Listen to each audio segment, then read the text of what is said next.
Matt Chapman was once regarded by some baseball fans as the best third baseman in all of baseball. He was looked at as a player that could really do it on both sides.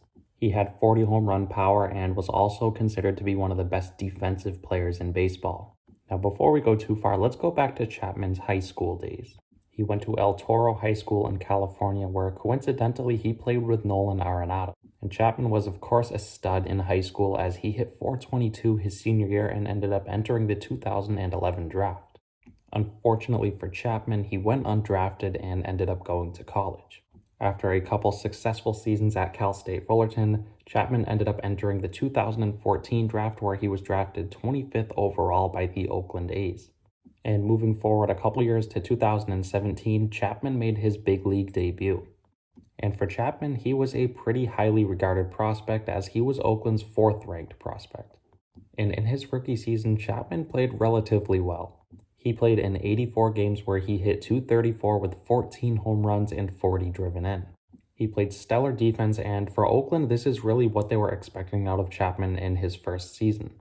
He always had a very good glove and lots of power, but he was never expected to hit for the highest average. So moving over to 2018, expectations were high for Chapman, and he did not disappoint. He played in 145 games where he hit .278 with 24 home runs, 68 driven in, and an .864 OPS. And defensively, he played stellar all year long as he won his first Gold Glove award. And not only did Chapman win the Gold Glove, he also won the Platinum Glove. This basically means that Chapman was voted as the best defensive player in the American League. And when you take into account that Chapman led all of baseball in defensive WAR, this award was well deserved. So all in all, Chapman finished 7th in the MVP voting and also was 9th in baseball in terms of overall WAR. So it was clear Chapman was one of the best two-way players in baseball.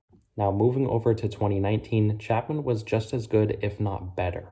He played in 156 games where he hit .249 with 36 home runs, 91 driven in, and an .848 OPS.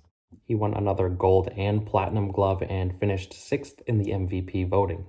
And on top of that, he got voted into his first All-Star game. And yet again, Chapman led all of baseball in defensive WAR.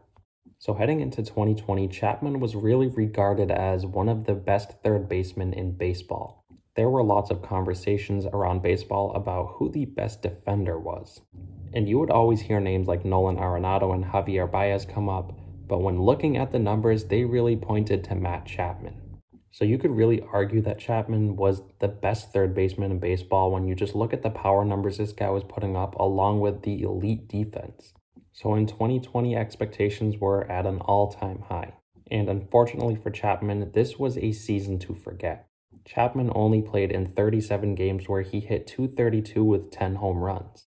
And when you look at those numbers, they aren't necessarily bad for Chapman's standards. But he did undergo season-ending hip surgery. And for Chapman, this is what led up to a disappointing 2021 season. He played in 151 games where he hit a career-low .210 with 27 home runs, 72 driven in, and a .716 OPS. His defense was still great as he won his 3rd career Gold Glove, but the offensive numbers were clearly down. He struck out 202 times, which was 55 more strikeouts than his previous high of 147 back in 2019. So going into 2022, there are lots of question marks around Matt Chapman. The hip surgery was clearly something that lingered and hindered him throughout this 2021 season. And for me personally, I wouldn't be surprised to see Chapman revert back to his 2019 form. I could really see this guy hitting 40-plus home runs and winning another Platinum Glove. The hip surgery is definitely a legitimate reason for concern, but for me, I think Chapman will be just fine. Right now, he is still only 29 years old, and he has plenty of prime years left. Clearly, the hip surgery did not affect Chapman's defense. As I said just before, he won a Gold Glove in 2021. So even if his bat is never the same as it once was, he is still going to have arguably the best glove in the game. And just to give you a little bit of an idea of just how good Chapman is defensively, since 2018, Chapman leads baseball in defensive runs saved by a wide margin.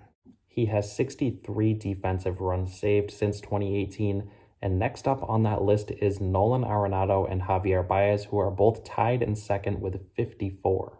So really the numbers say that Matt Chapman is by far the best defender in baseball since he's really come up from the minor leagues. So for me personally, yes, I think Chapman is going to be just fine going forward. And if you haven't ever watched Matt Chapman play the game of baseball, I highly recommend you tune into an Oakland game. Offensively, it may not be the prettiest thing in the world, but defensively, this guy is just on another level. So if you do get the chance, I would highly recommend tuning into an Oakland game. But anyways, that is going to wrap today's video up. Wanted to give some thoughts here on Matt Chapman, as he's really been one of my favorite players ever since getting called up. He just reminds me a lot of Nolan Arenado in the sense that he's a third baseman with gold glove defense with a lot of power. But anyways, if you guys do enjoy the content, feel free to subscribe. I'm going to continue to post a lot more baseball content here as we head into the off season and inch closer to 2022. And also, let me know what you guys are looking for going forward in terms of videos.